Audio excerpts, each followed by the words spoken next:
देखेंगे अपन crossing of rent receive. कल बताया था मैंने आप लोगों को। तो लिख रहा है हमारे पास ग्रॉसिंग ऑफ रेंट रिसीव। लिख रहा है हमारे पास इफ अ कंपनी, अगर कोई कंपनी या पार्टनरशिप फर्म मेक्स पेमेंट करती है ऑफ रेंट, किराए का, और ये रेंट ज्यादा होना चाहिए कितने से, 2,40,000 से। तो लिख रहा है अगर कोई कंपनी या पार्टनरशिप फर्म पेमेंट करती है रेंट का 2,40,000 से ज्यादा, then it is company duty.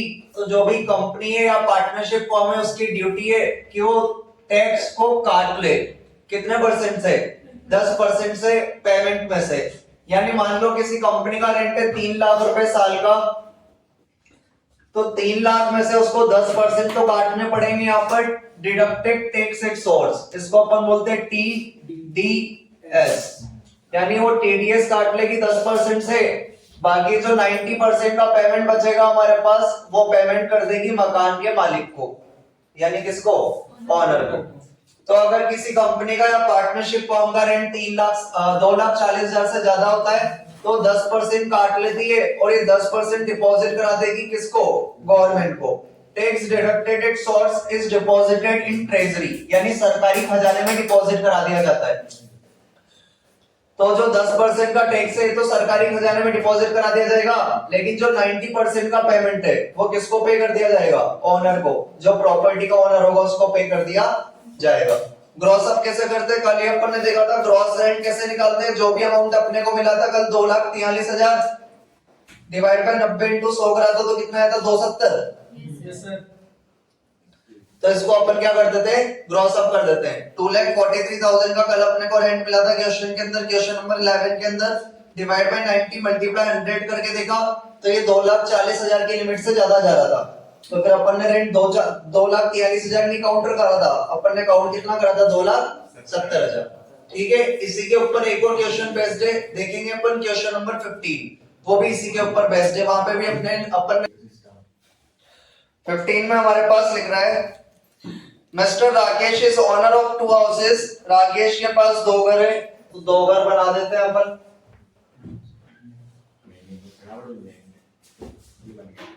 Himanshu चुप रहे।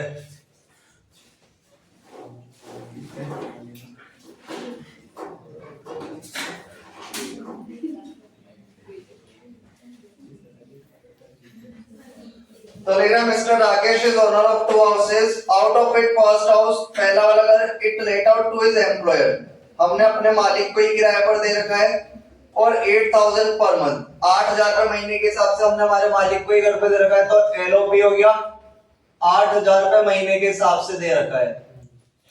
आगे लिख रहा है हमारे पास वो is turn is provided it to him as rent free accommodation, और हमारे मालिक ने हमको फ्री में रहने के लिए घर दे रखा है, और हमने हमारे मालिक को ही किराए पर दे रखा है 8,000 रुपए महीने के हिसाब से। एम्प्लॉय यानी मालिक ही होता है।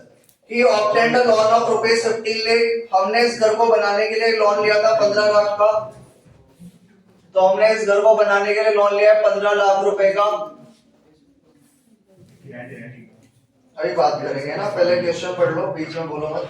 He obtained a loan of rupees 15 lakh at the 12% per annum, interest की रेट हमारे पास दे रखी है 12%, तो इंटरेस्ट की रेट है हमारे पास 12%। As on 1 अप्रैल 2017, और लोन लेने की डेट है हमारे पास 1 अप्रैल 2017।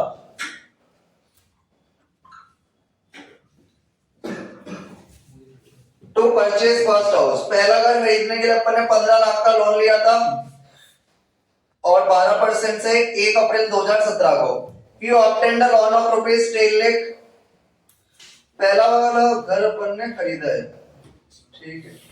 He obtained a loan of rupees 10 lakh at the rate 15% per annum as on 1 June 2015 to construct the second house, दूसरे घर को बनाने के लिए अपन ने लोन लिया है 10 लाख रुपए का। तो अपन ने लोन लिया है 10 लाख रुपए का, 15% से लिया है, तो इंटरेस्ट की रेट है हमारे पास 15%, और 1 जून 2015 को लिया है। तो लोन लेने की डेट हमारे पास बता रखी है 1 जून 2015। To construct the second house, the second house was completed as on 1 June 2018, पहला वाला घर कंप्लीट हुआ है 1 जून 2018 को। तो हाउस कंप्लीट होने की डेट दे रखी है 1 जून 2018। He received ₹10 lakh in a lottery after tax। इसको एक लॉटरी लग गई और 10 लाख रुपए मिले लॉटरी से 20 मार्च 2022 को। And repaid the loan on second house on the same day. और सेम डे को अपन ने 10 लाख रुपए देके लोन फ्री कर दिया। हमने 10 लाख का लिया था, लॉटरी भी 10 लाख की लगी, तो अपन ने इस लोन को रीपे कर दिया 20 मार्च 2022 को। 20 मार्च 2022 को अपन ने ये लोन रीपे कर दिया। आगे लिखा है other information of both houses are as under. Municipal value दे रखी है हमारे पास 2 लाख और 2.5 लाख। तो म्युनिसिपल वैल्यू दे रखी है हमारे पास 2 लाख और 2,50,000। पेड रेंट दे रखा है 240 तो पेड रेंट दे रखा है हमारे पास 2,40,000 और 2,40,000। स्टैंडर्ड रेंट है 230 और 250, तो हमारे पास स्टैंडर्ड रेंट है 2,30,000 और 2,50,000। म्युनिसिपल टैक्सेस पेड दे रखे यहाँ पे 10% और 12%। तो म्युनिसिपल टैक्स हमारे पास दे रखे 10% और 12%। रेंट रिसीव्ड दे रखा हमारे पास ड्यूरिंग द ईयर 96,000 और 1,80,000 नेट। रेंट रिसीव्ड दे रखा है हमारे पास, तो हमारे पास दे रखा है एक्चुअल रेंट, एक तो दे रखा है 96,000 और एक दे रखा है 1,80,000 दे रखा है, ब्रैकेट में दे रखा है नेट लिख के। वैकेंसी पीरियड बता रखा, लेट आउट टू बता रखा है। ये वाला अगर हमने किराए पर दे रखा था एम्प्लॉयर का, हमारे मालिक को, और दूसरा वाला दे रखा था कंपनी को। तो ये तो हमने दे रखा है हमारे एम्प्लॉयर को, ये दे रखा है हमने हमारे कंपनी को। कंपनी को किराए पर दे रखा है। वैकेंसी पीरियड इसका बता रखा है 0 और इसका बता रखा है 4 महीने। तो वैकेंसी हमारे पास दे रखी है, इसकी तो बता रखी है 0 और इसकी बता रखी है 4 महीने। The rent of second house was received in September 2022। अच्छी बात है। Compute the taxable income from house property of Mr. Rakesh for the assessment year 2023-24 under all tax regime। तो all tax regime में निकालना है अपने को। तो under all tax regime में निकालना है। क्वेश्चन अपने पास इधर लिखा हुआ था। पहला वाला अगर अपन ने लोन लिया था खरीदने के लिए 15 लाख का, इंटरेस्ट था 12%, लोन की डेट थी 1 अप्रैल 2017। यहाँ पर हमने घर खरीदा है, तो जिस दिन घर खरीदा होगा उसी दिन कंप्लीट हुआ होगा। तो हमारे पास हाउस कंप्लीट होने वाली डेट भी क्या हो जाएगी यहाँ पर 1 अप्रैल 2017, क्योंकि जिस डेट को अपन खरीदेंगे उस दिन ही हमारा घर क्या होगा कंप्लीटेड ही होगा, तभी अपन ने खरीदा है। तो हमारे पास हाउस कंप्लीट होने की डेट भी क्या जाएगी 1 अप्रैल 2017 आ जाएगी। तो पहला वाला अगर अपन ने किराए पर दे रखा था हमारे मालिक को 8,000 के हिसाब से, लोन है, इंटरेस्ट है, लोन डेट की, हाउस कंप्लीट होने की डेट नहीं है, यानी जिस दिन लोन लिया है और खरीदा है उसी दिन हमारा हाउस क्या हो गया होगा कंप्लीट। सेकंड वाले हाउस के बारे में सब कुछ बता रखा था, नीचे अपन ने इंफॉर्मेशन लिखी थी। कर लेते अपन क्वेश्चन। दोनों घर एलओपी अपने, पहला वाला घर भी किराए पर दे रखा है, दूसरा वाला घर भी किराए पर दे रखा है। सबसे पहले अपन लोग लिखते हैं म्युनिसिपल वैल्यूएशन, तो लिखेंगे म्युनिसिपल वैल्यूएशन। और हमारे पास यहाँ पर म्युनिसिपल वैल्यू होने की दे रखी है यहाँ पर 2 लाख और 2,50,000, 2 लाख और 2,50,000। उसके बाद अपन लोग लिखते हैं फेयर रेंट। फेयर रेंट दोनों प्रॉपर्टी का 240 दे रखा है, तो 2,40,000 2,40,000। कंपेयर कर लेते हैं अपन, विच एवर इज हायर, 2,40,000 2,50,000। ये हमारे पास आ गया expected rent 1 which ever is higher, expected rent 1 which ever is higher. कर ले बात। स्टैंडर्ड रेंट दे रखा हमारे पास, तो लिख देंगे अपन स्टैंडर्ड रेंट। स्टैंडर्ड रेंट दे रखा हमारे पास 230 और 250, 2,30,000 और 2,50,000। अपन लेते हैं दोनों में से लोअर, तो यहाँ पर आ जाएगा 2,30,000, यहाँ पर आ जाएगा 2,50,000। ये हमारे पास आ गया expected rent 2 whichever is lower.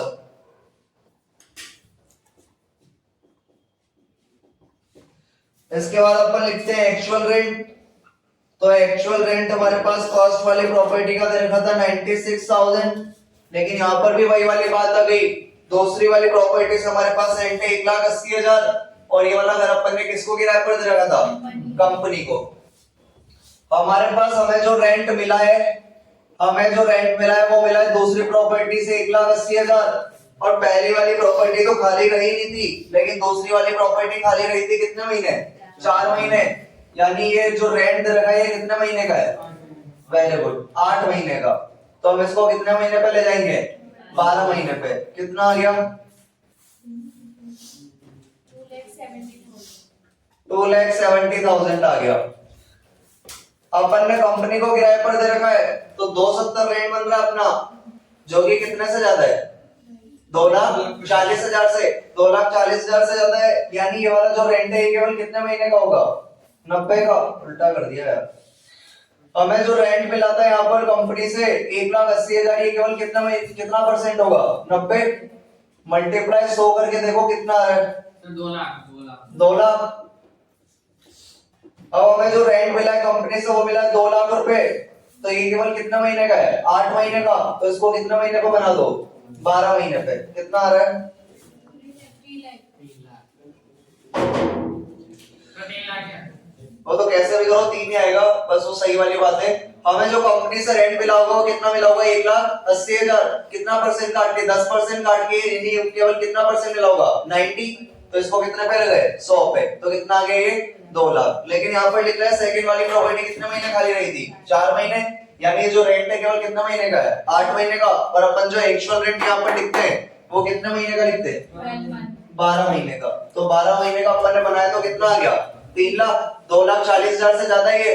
2,40,000 से ज्यादा है तो अपन दो जितना अपने को मिला है वो नहीं लिखेंगे, अपन कितना लिखेंगे? 3 लाख। तो यहाँ पर अपन ले लेंगे 3 लाख। तो यहाँ पर भी अपन ने क्रॉस अप कर दिया। क्रॉस अप क्यों करा? क्योंकि जो रेंट आ रहा है हमारे पास वो कितने से ज्यादा आ रहा है? 2,40,000 से। अगर 2,40,000 से कम आता तो फिर अपन केवल कितने रुपए लिखते?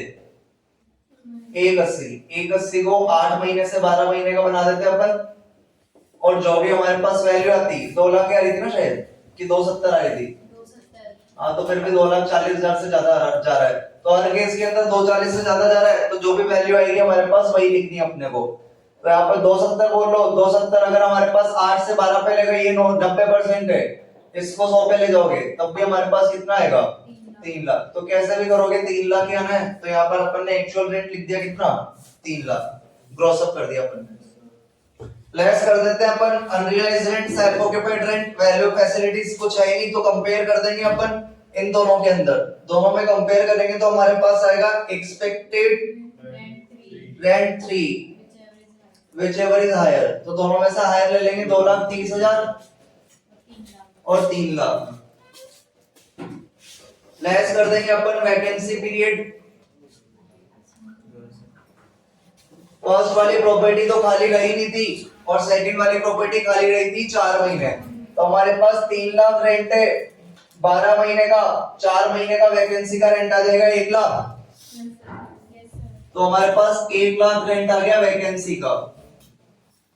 माइनस कर देंगे अपन। माइनस करेंगे तो हमारे पास आ जाएगा गांव ग्रॉस एनुअल वैल्यू।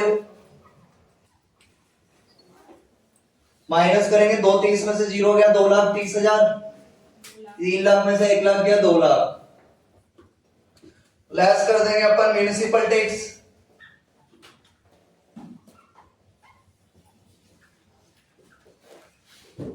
जो कि हमारे पास बता रखा था 10% और 12%। तो 2 लाख का 10% हो गया 20,000 और 2.5 लाख का 12% हो गया 30,000।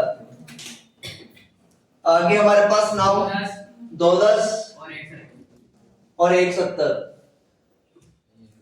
नेट एनुअल वैल्यू आ गई हमारे पास। इसमें से अपन लोग लेस कर देते हैं स्टैंडर्ड डिडक्शन।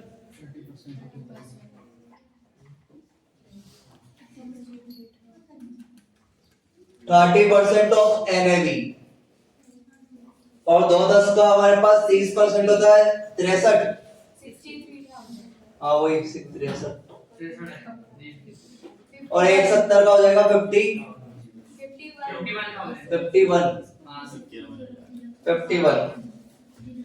लेस करते हैं अपन लोग इंटरेस्ट ऑन लोन की डिडक्शन।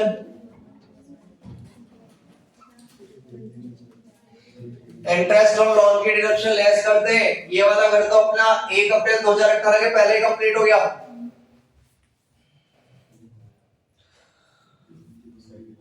ये वाला घर तो हमारा 1 अप्रैल 2018 के पहले कंप्लीट हो गया, और 1 अप्रैल 2018 के पहले कंप्लीट हो जाता तो पीसीपीवाई को क्या रहता है? जीरो। केवल क्या निकालते हैं? पीवाई। पीवाई 12 महीने के लिए निकलता है तो 15 लाख पे निकल जाएगा 12% से 1,18,000 1,80,000। तो 1,80,000 आ गया इसका, तो इसकी तो झंझट ही नहीं है, अभी शो कर देंगे, कोई दिक्कत वाली बात ही नहीं है ऐसी कि प्रेजेंटेशन में कभी कोई कमी रखी हो। तो पीवाई निकाल दिया अपन ने केवल 15 लाख पे 12% से 12 महीने के लिए। ये वाला घर जरूर अपना 1 अप्रैल 2018 के बाद कंप्लीट हुआ है, बाद में कंप्लीट हुआ है, तो पीसीपीवाई निकालेंगे अपन।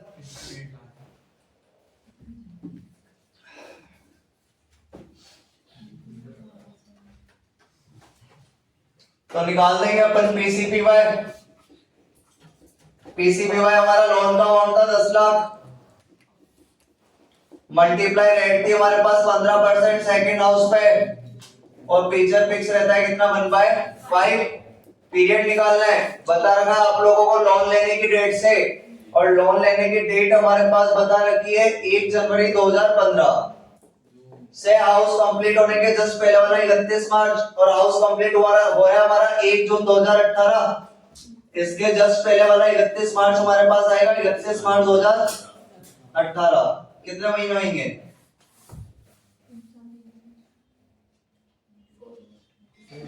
लोन की डेट 1 जून है। कितने महीने आए बताओ फटाफट? 1 जनवरी 2015 से 31 मार्च 2018 तक।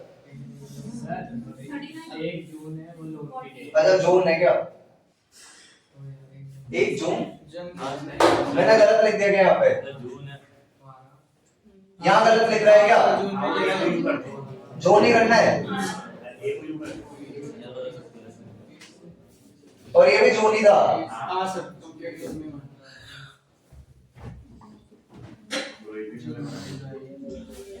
तो 1 जून 2015 से 31 मार्च 2018 तक कितने महीने हो रहे हैं?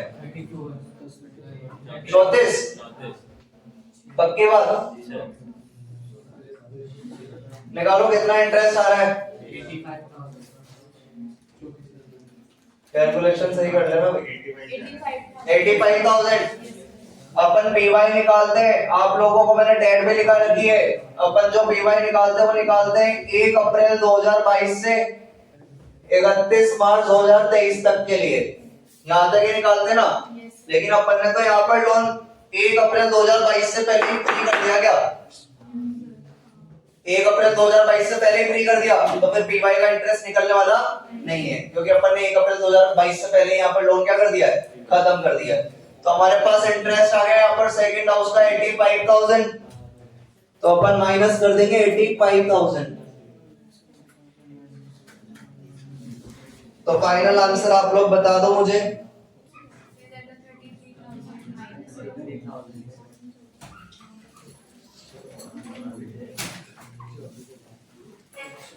तो माइनस क्या आ रहा है? 33, और इधर आ रहा है प्लस के 34।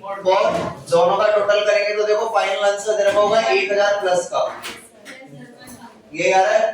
प्रेजेंट में कर ही दूंगा हमेशा की तरह, इधर तरीके से इंटरेस्ट वगैरह की कैलकुलेशन आराम से बढ़िया ढंग के तरीके से।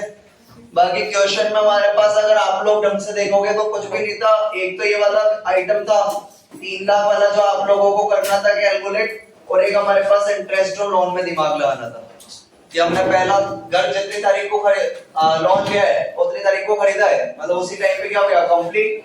यहाँ पे केवल पीवाई निकालना था, और यहाँ पर अपना पीवाई इसलिए निकला क्योंकि अपन ने जो लोन फ्री करा वो प्रीवियस ईयर की डेट से पहले ही कर दिया। तो फिर यहाँ पे पीवाई का इंटरेस्ट नहीं निकलेगा, केवल किसका निकलेगा? पीसीपीवाई का। बाकी किसी को कोई